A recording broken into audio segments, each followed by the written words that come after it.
بسم اللہ الرحمن الرحیم۔ کہی ان کہی کے ساتھ وجی احمد صدیقی آپ کی خدمت میں حاضر ہے۔ آج کا موضوع آپ کے سامنے ہے کہ عمران خان نے پاکستان پر بھارت کو ایٹمی حملے کی دعوت دی ہے اور یہ اپنی خواہش کا اظہار کیا ہے کہ پاکستان پر ایٹمی حملہ ہو جائے۔ پاکستان میں توانائی کی صورتحال بہت خوفناک ہے۔ اس وقت صرف 7.5% بجلی ایٹمی توانائی سے حاصل کی جا رہی ہے، جس کو بڑھانے کی ضرورت ہے تاکہ پاکستان کی بجلی کی ضروریات پوری ہو سکیں۔ لیکن پاکستان کی بجلی کی ضروریات کو نظر انداز کرتے ہوئے پاکستان کو تباہی کے دہانے پر لا کھڑا کرنے کے لیے پوری کوششیں کی جا رہی ہیں۔ ملاحظہ کیجیے ویڈیو۔ بسم اللہ الرحمن الرحیم۔ السلام علیکم۔ کہی ان کہی کے ساتھ وجی احمد صدیقی آپ کی خدمت میں حاضر ہے۔ مردان میں عمران خان نے اپنے جلسے میں جو کچھ کہا وہ تو پاکستان کی سیاست اور فوج سب کے لیے ایک لمحہ فکریہ ہے۔ ہم یہ نوٹ کر رہے ہیں کہ اگر عمران خان کے علاوہ کوئی اور سیاستدان کسی چیز پر تنقید کرتا ہے یا کسی کا نام لیتا ہے تو اس کی گرفت پہلے ہوتی ہے۔ بالکل ہونی چاہیے، کیونکہ یہ قانون ہے کہ عدلیہ اور فوج کو متنازعہ نہ بنایا جائے۔ لیکن عمران خان اپنی وزارت عظمیٰ کے دور سے فوج کے چند افسران کا نام لے کر ان کے کردار کو متنازعہ بناتے رہے ہیں، بلکہ انہوں نے سپہ سالار کہہ کر اور army chief general Qamar Javed Bajwa تک پر کیچڑ اچھالا ہے، ان کا نام لیا ہے، اور یہ حد یہ کہ ہرزہ سرائی کی ہے، لوگوں کو میر جعفر اور میر صادق تک کا نام دیا ہے۔ اور یہ کوئی معمولی بات نہیں ہے، اس پہ تو بہت گہری گرفت ہونی چاہیے، اس لیے کہ وہ خود کیا ہیں۔ خود وہ کوئی ضروری اور لازمی شے تو نہیں ہے پاکستان کے لیے کہ وہ اتنی لازمی شے ہو جائے، پاکستان ان کے بغیر رہ نہیں سکتا۔ لیکن سب سے زیادہ خطرناک صورتحال اس وقت آئی کہ جب انہوں نے صحافیوں سے بات کی، یعنی عمران خان نے صحافیوں سے بات کی کہ ان کے مخالفین کو اقتدار دینے سے بہتر یہ تھا کہ پاکستان پر ایٹم بم گرا دیا جاتا۔ اپنے مخالفین کو چور کہنا، ڈاکو کہنا، بے ثبوت باتیں کرنا، بے دلیل باتیں کرنا تو یہ ان کا وتیرہ ہے۔ لیکن یہ جو بات انہوں نے کہی ہے کہ پاکستان پر ایٹم بم گرا دیا جائے، میں اسے جذباتی بات نہیں کہہ رہا کہ اپنے اقتدار سے محرومی کے نتیجے میں انہوں نے یہ جذباتی جملہ کہا ہے۔ دراصل یہ پاکستان پر ایٹمی حملے کے لیے عمران خان کا بھارت کو گرین سگنل ہے، اس لیے کہ وہ بھارت سے یہ وعدہ کر چکے ہیں کہ پاکستان ایٹمی حملے میں پہل نہیں کرے گا۔ وہ بھارت سے یہ وعدہ کر چکے ہیں اور اس کے جواب میں بھارت نے یہ کہا تو ہم اب جو ہیں وہ ایٹمی حملے کے اپنے میں پہل نہ کرنے کے اپنے اس موقف پر نظر ثانی کریں گے۔ یہ میرے پاس جو 2 ویڈیوز آپ کو میں دکھاؤں گا، ویڈیوز میں عمران خان کا بیان اور بھارتی وزیر دفاع کا بیان، اور ایک بھارتی چینل سے یہ ہم نے لیا ہے، لیکن اس لیے کہ یہ ثبوت رہے کہ عمران خان نے بھارت سے یہ وعدہ کیا ہے کہ وہ ان کو ایٹمی حملے میں پہل نہیں کرے گا پاکستان۔ اور بھارت جو پریشان تھا پاکستان کے طرف سے فوجی کارروائیوں میں، جوابی فوجی کارروائیوں میں، پلوامہ میں جو ہے وہ بھارتی آرمی چیف کہہ لیجئے یا بھارتی کوئی اہم شخصیت جو ہے وہ نشانے پر تھی، لیکن پاکستان نے اس کو نشانہ نہیں بنایا تاکہ آگ مزید نہ بھڑکے۔ مگر بھارت سے جب انہوں نے یہ وعدہ کیا کہ یہ نہیں کریں گے، حملہ نہیں کریں گے، پہل نہیں کریں گے، تو اس کو نبھایا بھی ہے انہوں نے۔ کشمیر کا معاملہ، کشمیر اس نے ہڑپ کر لیا، یہ بالکل بے سدھ پڑے رہے۔ جو بات اب میں کہہ رہا ہوں وہ آپ ذرا توجہ سے سنیے کہ عمران خان جس طرح فوج کی، پاک افواج کی توہین کر رہے ہیں، تو وہ کسی دشمن ملک کی طرف سے بھی ایسے نہیں کی جاتی۔ اور مردان میں اب یہ فوج کو احساس ہونا چاہیے کہ یہ معمولی بات نہیں ہے۔ ایک شخص جو ابھی وزیر اعظم رہا ہے، بڑے عہدے پر رہا ہے، جس پر جو عہدے سے محروم ہوا ہے، تو وہ آپ پر زور ڈال رہا ہے کہ مجھے اقتدار میں رکھنے میں مدد کیوں نہیں کی۔ پاکستان کی فوج کا کام نہیں ہے سیاست میں آنا، لوگوں کو یہی تو اعتراض ہے۔ آپ پاکستانی فوج جو ہے اس کے زیادہ تر آپریشن اندرون ملک ہو رہے ہیں، یہ بہت افسوس کی بات ہے۔ یہ پاکستان کے اندرون کو کس نے خراب کیا؟ یہ پاکستان کی فوج کو جو ہے سرحدوں پر ہونا چاہیے تھا، مشرقی سرحدوں پر، مغربی سرحدوں پر بھی نہیں۔ لیکن پاکستان کی فوج کو ساری توجہ مغربی سرحدوں پر اور پاکستان کے اندر اور پاکستان کی دوسری تمام جو اکائیاں ہیں ان کو توڑنے کے لیے۔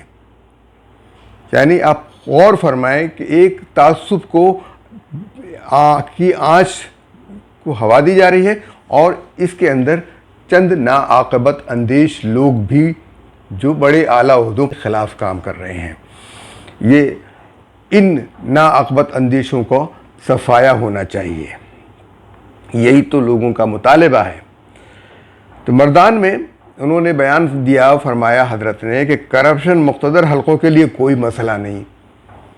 یعنی آپ کی کرپشن کو اگر پکڑا گیا ہے، جو کرپشن ہوئی ہے، تو پچھلے ادوار کی کرپشن کو جمع کیا جائے تو آپ کی کرپشن جو ہے وہ کھربوں میں ہے۔ یعنی 101 کھرب کے قریب جو ہے کرپشن اس کا انکشاف ہوا ہے۔ مراد سعید جن کی وزارت کو نمبر 1 کا دیا گیا، اور دوسری طرف وابڈا کے چیئرمین کی کرپشن ہے، وہ 1 کھرب 30 ارب سے زیادہ کی۔ تو بہرحال اب ہم آتے ہیں ایٹمی پروگرام کی طرف۔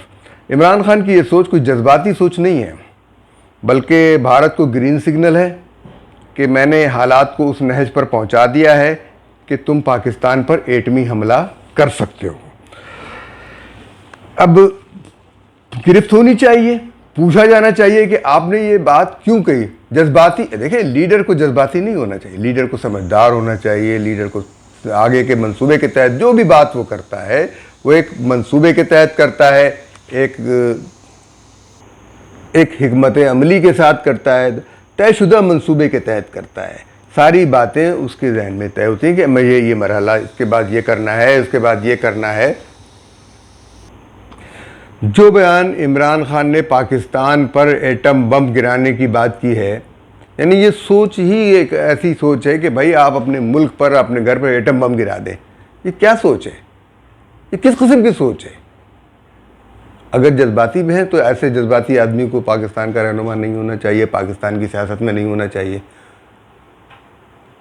اور اگر یہ ایسے ہی کہہ دیا ہے تو ایسے بے وقوف آدمی کو نہیں ہونا چاہیے۔ اگر یہ دانستہ کہا ہے تو پھر یہ غدار ہے۔ تو ہر صورت میں یہ قابل گرفت جملہ ہے۔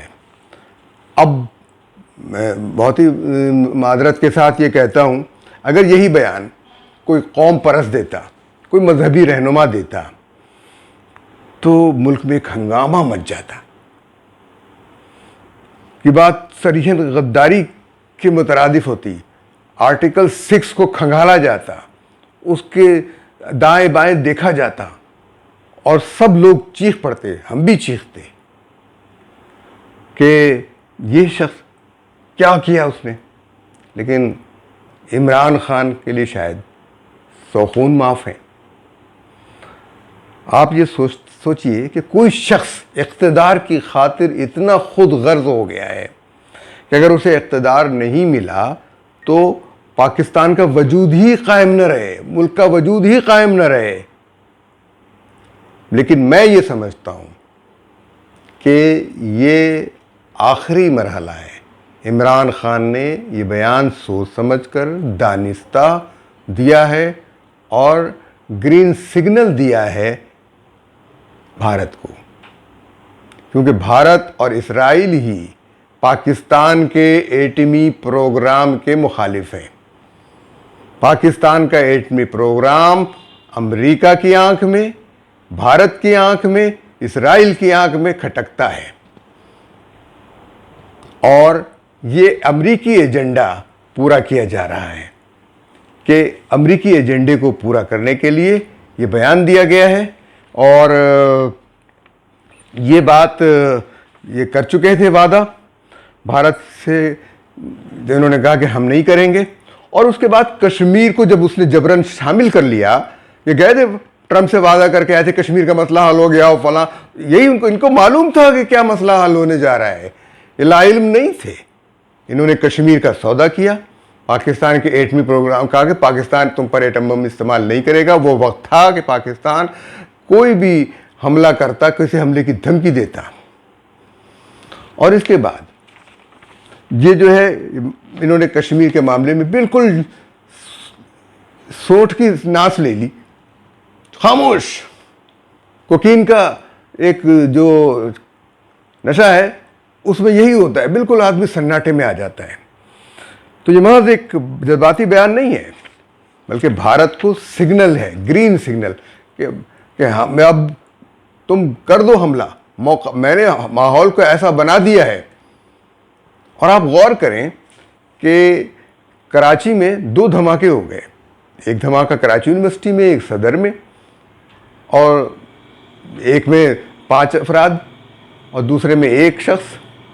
اور جو صدر میں ہوا وہ دھماکہ جو ہے وہ بہت حساس علاقے میں ہوا، جہاں فوجی دفاتر واقع ہیں، اس علاقے میں فوجی دفاتر ہیں، اسپتال ہیں بہت سارے، تو ایک حساس علاقہ ہے، وہ وہاں ہوا۔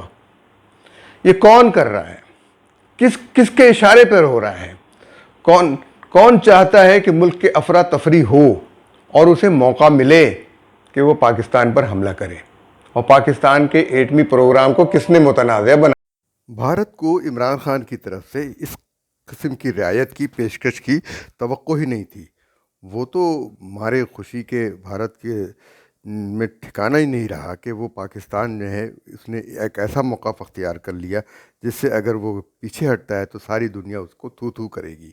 حالانکہ پاکستان کو بھارت سے زیادہ خطرہ ہے، اور بھارت کی جارحیت جو ہے کشمیر میں، پاکستان کے خلاف بلوچستان میں سازشیں، اور قبائلی علاقوں میں سازشیں، افغانستان کی سرحدوں سے دراندازی، یہ ساری چیزیں ہمارے سامنے تھیں۔ لیکن اس کے باوجود عمران خان نے ایک ایسی پیشکش کی جس سے امریکہ اور بھارت دونوں خوش ہوئے، اور بہت ان کی خوشی کا کوئی ٹھکانہ نہیں رہا۔ تو یہ اب ہم سوچیں کہ غدار کون ہے، میر جعفر کون ہے، میر صادق کون ہے؟ ہم ملک ہیں، اگر یہ آگے ٹینشنز بڑھتی ہے تو دنیا کو خطرہ ہے اس سے۔ تو میں نے آپ کے لیے صرف یہ اس لیے کہہ رہا ہوں کہ ہماری طرف سے کبھی بھی کوئی کسی طرف پہل نہیں ہوگی۔ پاکستان کا یہ یو ٹرن اپنے آپ میں بھارت کی بڑی کامیابی ہے۔ دراصل بھارت نے پاکستان کو اسی کے ہتھیار سے مارنا شروع کر دیا ہے۔ جب بھی بھارت سے رشتے خراب ہوتے تھے تو پاکستان امریکہ، یورپ اور روس کے آگے پہلے گڑ گڑاتا تھا اور پھر پرمانو بم کی دھمکی دینے لگتا تھا۔ امریکہ اس کے دباؤ میں آ کر بھارت سے سور نرم کرنے یا بات کرنے کا انورودھ کرتا تھا، جسے بھارت بھاری من سے سویکار لیتا تھا۔ لیکن اب کہانی بدل گئی ہے۔ نئے رکشا منتری راجناتھ سنگھ نے پرمانو بم کی نو فرسٹ یوز کی بھارت کی نیتی کو بدل دینے کا سنکیت دیا اور پاکستان کی پول کھول دی۔ جہاں تک ہماری نیوکلیئر پالیسی کا سوال ہے، اس میں نو فرسٹ یوز کی آج تک ہماری پالیسی یہی ہے۔ اب بھوشیہ میں کیا ہوگا یہ سب پریستھتیوں پر نربھر کرتا ہے۔ جو آپ نے ویڈیو دیکھ لی، ہم آپ کو بہت ساری اور باتیں بھی یاد دلا دیں کہ کلبھوشن کو سزا دینے کا معاملہ لٹکا دیا، اور جو